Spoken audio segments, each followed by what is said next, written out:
Hug చేసుకోవడం వల్ల ఎన్ని లాభాలో నీకు తెలుసా? తెలీదండి. హగ్ చేసుకోవడం వల్ల బోల్డ్ అని లాభాలున్నాయి. అది నీ బాడీకైనా మైండ్ కైనా. పదండి ఈ రోజు కలిసి హగ్స్ మనకెలా యూజ్ అవుతాయో తెలుసుకుందాం. ఈ వీడియోని తప్పకుండా లైక్ చేసి సేవ్ చేసుకోండి. ఇది మీకు పనికొస్తుంది. మనం ఒక మనిషిని గాని పెట్ ని గాని ప్రేమగా హగ్ చేసుకుంటే ఒక హార్మోన్ రిలీజ్ అవుతుంది, ఆక్సిటోసిన్. దీన్ని లవ్ హార్మోన్ అని కూడా పిలుస్తారు. ఇది మన బ్రెయిన్ లోని పిట్యూటరీ గ్లాండ్ నుండి రిలీజ్ అవుతుంది.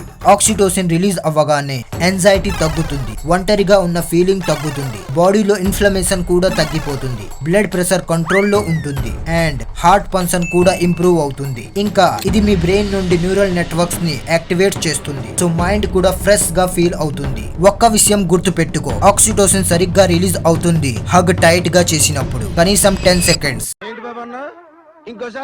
అర్థమైందా హగ్గింగ్ ఎంత బెనిఫిట్స్ ఉన్నాయో? ఇప్పటి నుండి మీ ఫ్యామిలీ ఫ్రెండ్స్ తో కలిసినప్పుడల్లా తప్పకుండా కౌగిలించుకోండి. ఎవరికైనా షేర్ చేయాలని అనిపిస్తే వీడియో షేర్ చేయండి మరియు మీరు ఫాలో చేసుకోండి.